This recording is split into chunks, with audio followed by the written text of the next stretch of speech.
हाय दोस्तों, कैसे हैं आप सब। तो दोस्तों जावा ने तीन धमाके कर दिए और तीनों धमाके क्या लाजवाब रहे, एक से बढ़कर एक। अगर मैं बात करूं मेरी फेवरेट बाइक तो वो है यजदी स्क्रैम्बलर। अब मुझे यजदी स्क्रैम्बलर वाकई ही काफ़ी ज़्यादा पसंद आई। आपको कौन सी बाइक ज़्यादा पसंद आती है मुझे कमेंट सेक्शन में ज़रूर बताइएगा। लेकिन आज जो ये वीडियो हम बना रहे हैं वो बना रहे हैं हिमालयन वर्सेस एडवेंचर, यानी रॉयल इनफील्ड की हिमालयन एक तरफ है और दूसरी तरफ है यजदी एडवेंचर। अब क्यों है? क्योंकि दोनों ही बाइकें एक ही सेगमेंट की है और दोनों बाइकें बहुत ज़्यादा भाई भाई जैसी लगती हैं। दैट्स वाई हम दोनों के बारे में आज बात करने वाले हैं। अब कई लोग कहेंगे ये कॉपी है, कई लोग कहेंगे ये बिल्कुल डुप्लीकेट है।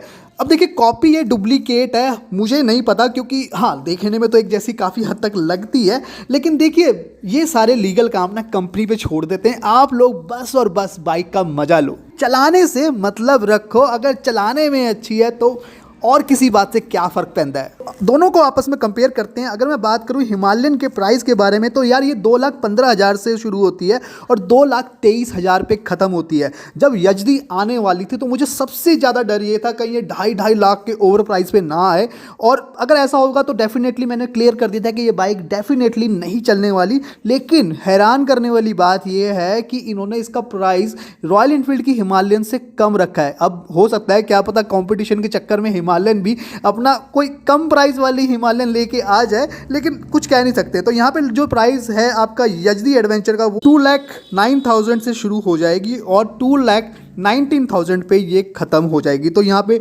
हर तरीके से देखा जाए तो हिमालयन से इसका प्राइस कम है, जो बहुत ज़्यादा अच्छी बात है। यानी फुल टू कंपटीशन रहने वाला है। जो लोग हिमालयन लेने वाले थे अब उनके पास एक सेकेंड ऑप्शन आ चुका है। अब देखिए, डिज़ाइन की मैं बात करूं तो ऑब्वियस ही बात है काफ़ी ज़्यादा इंस्पायर्ड डिज़ाइन है रॉयल इनफील्ड से। तो स्पेक्स भी काफ़ी ज़्यादा मिलते हैं। इंजन अलग है, लेकिन हाँ इंजन अलग है। इंजन के बारे में पहले बात कर लेते हैं। हिमालयन में आपको 411 सीसी का ऑयल एयर कूल्ड इंजन मिलता है जो सिंगल सिलेंडर है। गियर आपको 5 मिलते हैं जो सबको पता है। और अगर मैं बात करूँ यजदी की तो ये भी शायद पता है क्योंकि इसमें पैराक का इंजन यूज़ किया जाता है। दैट्स वाई आपको पता ही होगा। यहाँ पे 334 सीसी का लिक्विड कूल्ड इंजन यूज़ किया जाता है जो सिंगल सिलेंडर है और जिसमें 6 गियर हैं। यानी गियर तो ज़्यादा है भैया, और थोड़ा सा गियर ज़्यादा होने का बेनिफिट होता है। हल्की माइलेज भी अच्छी मिल जाती है और काफ़ी चीज़ों में फ़ायदा होता है इस चीज़ का। और अगर इसके अलावा मैं बात करूँ पावर की तो आपको हिमालय में 24 bhp की पावर मिलती है एट 6500 RPM में। और वहीं अगर मैं बात करूँ एडवेंचर की, यजदी एडवेंचर की, तो 30 bhp की पावर मिलती है 8000 RPM में। अब देखिए, दोनों कोई जो हाई एंड bhp पावर है बेसिकली वो आपको अलग अलग आरपीएम पे मिलती है, तो इसका फ़र्क तो पड़ता ही है। लेकिन अगर मैं बात करूं ओवरऑल तो यजदी की जो पावर है वो ज़्यादा है। हाँ जी दोस्तों, काफ़ी मेजर फ़र्क है। 6 bhp का फ़र्क होना बहुत ज़्यादा मेजर फ़र्क करता है। इसके अलावा दोस्तों बात करें टॉर्क की तो यहाँ पे टॉर्क में हिमालयन बाजी मार जाता है। 32 न्यूटन मीटर का टॉर्क है, वो भी कम आरपीएम पे यानी 4500 आरपीएम पे। और अगर मैं बात करूँ जावा यजदी की तो यानी यजदी एडवेंचर की, यार जावा क्यों निकल रहा है मुँह से, यजदी एडवेंचर की बात करूँ तो यजदी एडवेंचर आपको 29.9 Nm का टॉर्क देगी। 30 लगा लो यार, 29.9 Nm का टॉर्क देगी 6500 RPM पे। तो यहाँ पे ज़्यादा RPM पे आपको कम टॉर्क मिल रहा है, ये भी चीज़ नोट करने वाली है। तो ओवरऑल देखा जाए तो यहाँ पे हिमालयन का टॉर्क ज़्यादा बेटर है। लेकिन अगर आप मतलब ये समझ लीजिए दोनों बाइक से अगर आप रेस लगा रहे हैं, ड्रैग रेस लगा रहे हैं, तो डेफिनेटली यजदी ही जीतने वाली है। लेकिन ऑफ रोडिंग में कहीं ना कहीं हिमालयन के ज़्यादा टॉर्क से आपको फ़ायदा हो सकता है। सस्पेंशन की बात करूं तो देखिए, मैंने आपको पहले ही बताया काफ़ी हद तक जो डिज़ाइन है वो हिमालयन से ही इंस्पायर्ड है, तो चीज़ें भी एक जैसी हैं।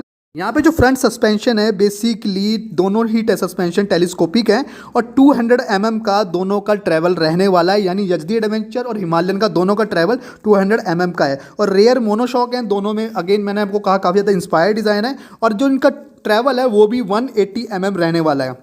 फ्रंट डिस्क की बात करें तो यहाँ पे फ्रंट डिस्क में हल्का सा फ़र्क है। यहाँ पे आपको 300 mm की फ्रंट डिस्क मिलती है हिमालयन में और यजदी में आपको 320 mm की डिस्क मिलने वाली है जो थोड़ा सा ज़्यादा है। अब देखिए, ज़्यादा आकर्षक की बात करूँ तो 320 mm ज़्यादा अच्छी लगेगी क्योंकि ज़्यादा बड़ी डिस्क है, लेकिन परफॉर्मेंस में कोई खास फ़र्क नहीं रहने वाला है। और इसके अलावा रेयर डिस्क की बात करूँ तो 240 mm की दोनों की डिस्क रहने वाली है। एक ऐसी चीज़ है जो यजदी में बहुत ज़्यादा बेटर है एज़ कम्पेयर टू हिमालयन के मुकाबले, वो है कर्व वेट। हाँ जी दोस्तों, यहाँ पे आपको 199 kg का कर्व वेट मिलता है जो बहुत बल्कि हो जाता है। लेकिन ऐसा नहीं है कि यजदी का बहुत कम है, लेकिन फिर भी देखा जाए तो हिमालयन से तो कम है। यहाँ पे आपको 188 kg का कर्व वेट मिलने वाला है। लगभग 10 किलो का जो कर्व वेट है यहाँ पे कम किया गया है, जो अच्छी बात है। ग्राउंड क्लियरेंस दोनों की सेम है, 220 mm की ग्राउंड क्लियरेंस रहने वाली। टायर साइज और व्हील साइज की अगर मैं बात करूं तो 90 बाय 90 सेक्शन का 21 इंच का व्हील आपको मिलने वाला है आपको हिमालयन और यजदी दोनों में। लेकिन अगर रेयर टायर की बात करूं तो यहाँ पे थोड़ा सा अच्छा किया, यजदी ने थोड़ा सा टायर को वाइड कर दिया है, यानी जो रेयर टायर है वो आपको 120 बाय 90 सेक्शन का 17 इंचज़ का टायर मिलने वाला है बेसिकली आपका हिमालयन में, और वहाँ पे आपको 130 बाय 80 का टायर मिलने वाला है, 17 इंचज़ का ही रहेगा साइज़, मतलब व्हील साइज सेम है, लेकिन जो टायर साइज है वो आपका यजदी का ज़्यादा चौड़ा है, तो बढ़िया है, मतलब काफ़ी अच्छा है। अब देखिए काफ़ी चीज़ें सेम है, लेकिन फिर भी अगर मैं बात करूँ तो दोनों की जो राइडिंग पोस्चर है, फील है, इन चीज़ों में काफ़ी ज़्यादा अंतर है। अब मैं यहाँ से कुछ बोल दूँ और आपको समझा दूँ तो उसका कोई भी फ़र्क नहीं पड़ने वाला है, क्योंकि मैंने अभी तक खुद यजदी चला के नहीं देखी है। लेकिन मैं आपको कहूँ अगर आप लेना चाहते हैं तो आपको एक बार दोनों के शोरूम में विजिट करके दोनों की टेस्ट ड्राइव ज़रूर लेनी चाहिए। दोनों को फिर कंपेयर करिए, अपने खुद से कंपेयर करिए और बाद में डिसीजन लीजिए कि आपको क्या लेना चाहिए। तो चलिए दोस्तों वीडियो को यहीं पे रैप अप करते हैं और आप मुझे बताइए कि आपको इन दोनों बाइक्स में से कौन सी बाइक ज़्यादा बेटर लगती है और क्यों लगती है, ये रीज़न देना जरूरी है। कोई स्टूपिड सी बात मत कह देना कि हाँ वो पुरानी है तो मुझे ज़्यादा अच्छी लगती है, नहीं है तो मुझे ज़्यादा अच्छी लगती है। आप मुझे एक जेन्युइन रीज़न ज़रूर देना। तो चलिए दोस्तों आज के लिए इतना, तब तक के लिए जय हिंद, वंदे मातरम।